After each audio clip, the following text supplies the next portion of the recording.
let's go to Saskatchewan because Scott Moe made an announcement yesterday, and it's about amendments to the Saskatchewan Firearms Act. Saskatchewan is doing such incredible things on protecting the rights of law-abiding firearms owners, creating an agency, which was a stroke of genius, that would license the companies looking to get involved in the gun snatching at the And hands of then the Liberals, and then they're like, we're not going to fund it though. refusing to fund it. And you know So, what? This is a solution to so many problems in Saskatchewan. right. If Scott Moe would just start defunding all of the bad stuff, it would go away. Same thing. You know, if Scott Moe defunded DEI the same way he defunded the organization in Saskatchewan that was going to take care of firearms registrations, we could get rid of all of the crazy woke here. I do applaud him for this move. It's an absolute stroke of genius. But he could be like Mensa level Stephen Hawking level genius if he would just defund the whole thing, all of it. Well, I admire it because normally I'm fundamentally opposed to the concept of a crown corporation, but Except for but to use it for good in yeah. such a way to protect the rights of the law-abiding, I thought it would just an absolute genius troll of the federal government. It's a master stroke. And this is what we should do with all of our crown corporations. Where corporations exist, they have a mandate, and any work that they're doing in that crown corporation that doesn't fulfill their mandate should be defunded. After all, you are playing with taxpayer dollars. Every single one of these crazy initiatives, whether it be gun grabs, whether it be crazy gender, whether it be DEI, whether it be climate, whether it be net zero, all of these things cost money, and the provincial government could just stop paying for them. And I think they should. Here's the thing. Order paper question I reported on yesterday. The federal test of the gun grab happened in Cape Breton because the police chief there is the brother-in-law of the local Liberal MP. So that's how it happened that way. They thought they were going to get over 200 firearms turned in this town. How many? How many? They got 22. And I think that's probably like widows who are like, I don't know what to do with. Sure. I inherited this from my grandpa. Yeah, or something. Yeah. Yeah, and they just don't know what to do. They want to deal with it before they die. So, so that the next family member isn't like, what do I do with this? So they get 22. But my order paper question told me not how many guns they grabbed. Actually, the police commissioner there said it was about 22, up to 22. So it could have been 15 for all I know. But my order paper question gave me the dollar amount that was committed to the gun grab. And it's not for like all of it. It was just for like taking possession of them. Okay. $7,000 a firearm. Oh, that's a lot. Like that's just a lot by every just to standard. Like for your grandma to just go, here, I don't know what to do with this. $7,000. $7,000 per. And they're going to roll this out nationally, just so you know. So you know. Next is Winnipeg, actually. You know, Winnipeg, we don't have a massive crime problem plaguing the country right now. Like, yeah, the RCMP can go and spend $7,000. I don't think the RCMP wants to do this. I believe they do. I believe they do. This is a make work project. Yeah. I actually believe that I think maybe in some places, some municipal police departments want to do this, but I don't think like your rural RCMP member wants any part of this because by and large, many of them are just like us down at the gun range. The RCMP brass, probably. But the members, I highly doubt it. And just staying on the topic of Saskatchewan and firearms, Lyle Herman. Did we meet Lyle Herman at the Sask Party AGM? I can't remember. He's the mayor of La Loche, Saskatchewan. Oh, nice. Yep. And he was testifying at committee.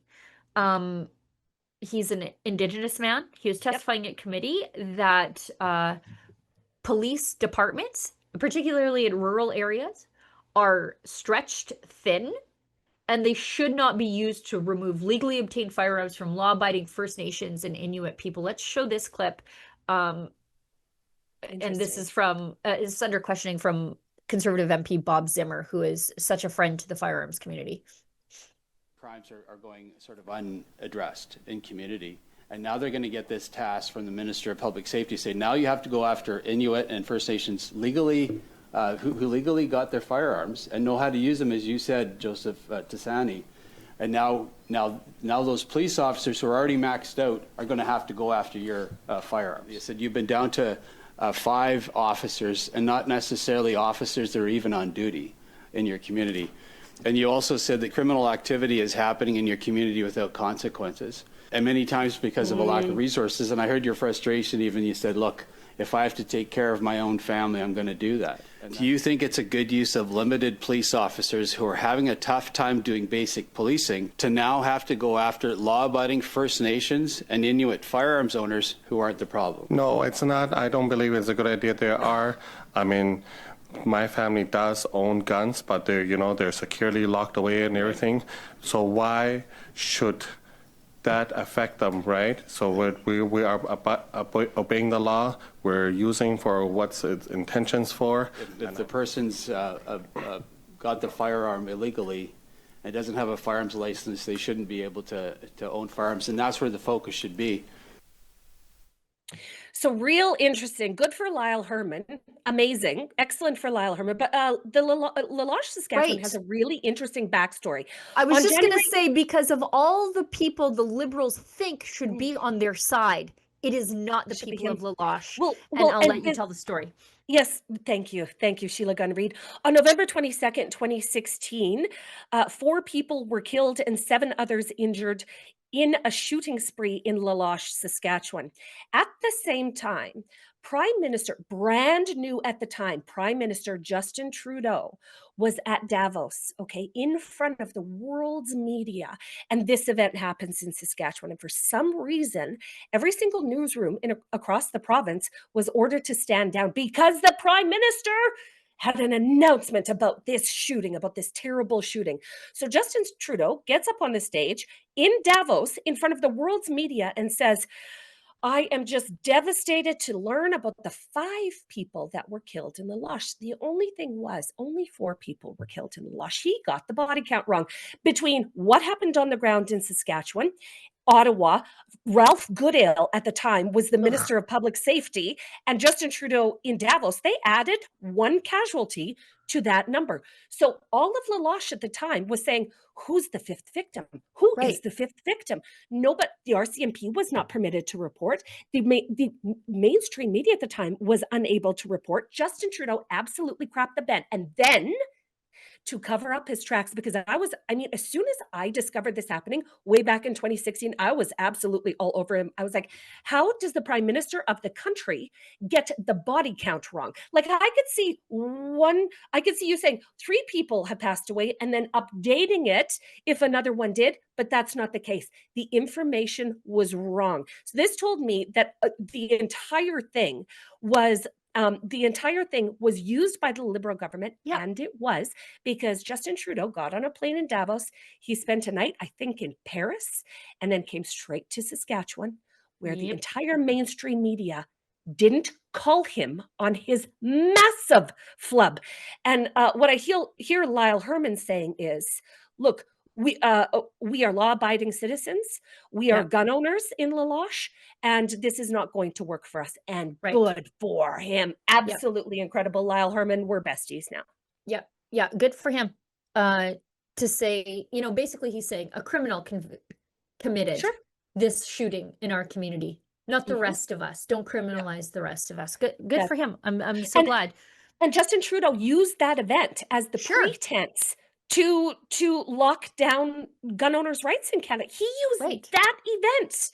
So here's Lyle Herman, full circle moment in committee. Just awesome to see. And keep it up, buddy. Yeah.